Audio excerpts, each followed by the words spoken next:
ఇక మహిళల బాధలు కట్టలు తెంచుకుంటున్నాయి. కన్నీరుకే కన్నీళ్లు తెప్పించే బాధల్లో ఉన్నామని మహిళలు షర్మిలకు చెప్పారు. వందలకు వందలు కరెంటు బిల్లులు వస్తున్నాయని ఒక మహిళ అంటే వైఎస్ఆర్ చేసిన సహాయానికి ఇడుపులపాయ దాకా నడుస్తామని మరో మహిళ షర్మిలకు చెప్పింది. ఒకరోజు వస్తారు, మిషన్ తో కొడతారు, కరెంటు బిల్లు ఇస్తారు. మరుసటి రోజే వస్తారు, మిషన్ తో మరో బిల్లు ఇస్తారు. ఇదేంటంటే కరెంటు ఛార్జీలు పెరిగాయని చెబుతారు. గోకులపాడులో ఓ మహిళ ఆవేదన ఇది. కరెంటు బిల్లులు 2 సార్లు 2 రోజులు వచ్చి కొట్టినారు. ఫస్ట్ రోజు కొట్టినాడు, మళ్ళా 2వ కొట్టి మళ్ళా లేదు, ఈ మళ్ళా ఎక్కువ పెంచినారు బిల్లు, ఇది కట్టకూడదు అని చెప్పి మళ్ళా నెక్స్ట్ పెట్టడానికి కట్టాలని పెట్టినారు. ఆపేసిండ్రి మా ఊళ్ళో ఇంతవరకు. ఎంతసేపు వస్తుందో కరెంటు, ఎంతసేపు కరెంట్లు వస్తుంటారు చూడు మేడం.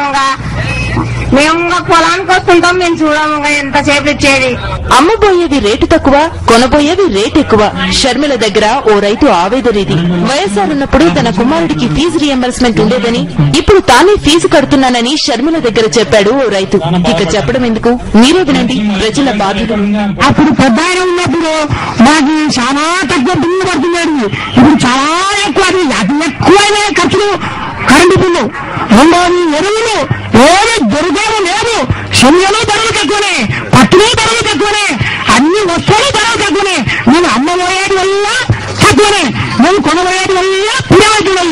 మా కొడుకు రాజశేఖర రెడ్డి ద్వారా ఎమ్మెల్యేలో ఫీజు రియంబర్స్ పథకం కింద వస్తూ ఉన్నది. ఇప్పుడు 3 సంవత్సరం రావడం లేదు.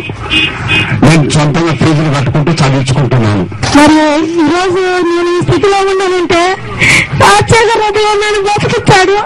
నాకు ఎన్నో ప్రశ్నలు చేసి రాడ్లు ఇచ్చారు. నాకు ఇప్పుడు రాడ్లు ఉన్నాయి. నోరు తెరిస్తే చాలు సమస్యలు కట్టలు తెంచుకుంటున్నాయి. బాధలు చెప్పుకుని బోరుమంటున్నారు ప్రజలు.